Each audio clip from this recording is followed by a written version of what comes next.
A nuclear-capable Russian bomber was intercepted by U.S. jets off the coast of Alaska.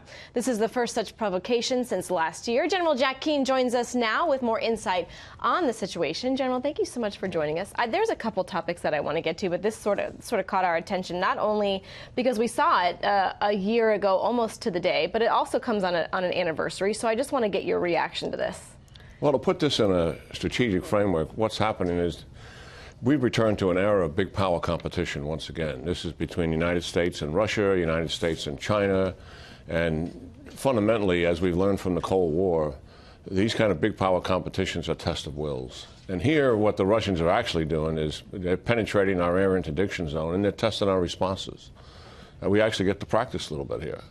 And the less we make about this in terms of fanfare, the better it is, because it's kind of routine. They harass our ships and they harass our airplanes, usually where they're forward deployed, mainly to intimidate our allies. But this is going to be a thing that is going to be routine. And we're just going to react normally to it and try to keep the lid on it and don't give them any more publicity than what they deserve to have. Okay. Speaking of publicity, we saw some headlines this week, obviously, involving Iran and Israel. This is two countries where they know a direct war would be ultimately destructive, so they obviously try to make it sort of a proxy war, which we're seeing in Syria. What is Iran's end goal in Syria? Is it the proximity to Israel to intimidate them, to get closer to them?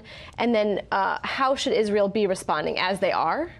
Yeah, if you're sitting in Iran, what Iran looks at, they want strategic depth, and all that depth they want to have is west, because that's largely where their adversaries are, the Sunni Arabs and the Israelis.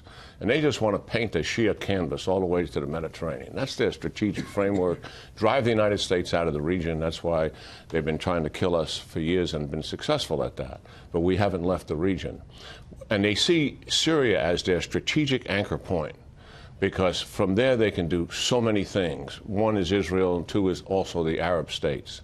And they've been conducting a significant military buildup in southern Syria for some time now, ever since they propped up the Assad regime and motivated the Russians to come in and join them. And that military buildup has been ongoing, and Prime Minister Netanyahu has said, I've got a red line here. One is no Iranian troops or proxies close to my border. If that happens, I'm going to attack them. Military infrastructure that may endanger or encroach on Israel's sovereignties.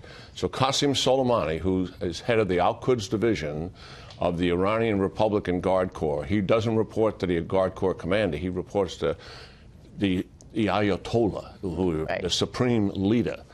And think of him as a guy like a CIA and special ops together. All the terrorism goes around the world, he's in charge of it. All the proxies, whatever they're doing, he's in charge of it. He directed the 20 rocket attack into the Golan Heights on Israel territory.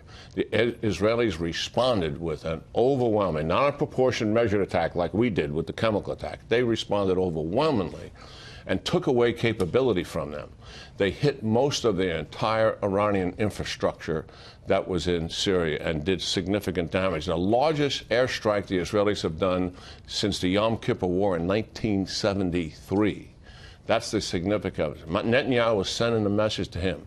It's not going to work. I've got a red line here. I'm not going to tolerate it. We don't have much time left, but is Iran over its skis? I mean, this is on the same week that we're learning, obviously, that the U.S. is pulling out of the Iran agreement. I'm just sort of curious what's the goal here? Yeah, that's a great question, Elizabeth. Listen, they want to destroy the state of Israel for sure. Right. But that's a strategic goal that's going to be very difficult to attain. What their more immediate operational goal is, the Iranians know they're going to make a race for a nuclear weapon at some time. I think it's less likely now when President Trump's in power, but that's what they got on their mind. They know the country that's going to come first for them when they develop that nuclear weapon is Israel.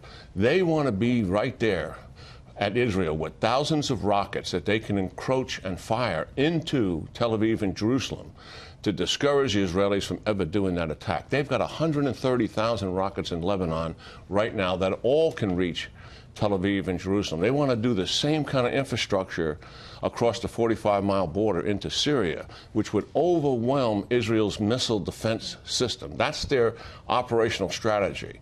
And Netanyahu is onto it. He's not going to let it happen. Fascinating. I don't believe it'll lead to a war with Iran, because Iran does not want to fight a conventional war against Israel, which they would lose. The means, all right. General Jack Keane, thank you so much. Fascinating. We always love having you on to put things in perspective and to give us a good grasp on what's going on out there. Thank you, sir. You're welcome.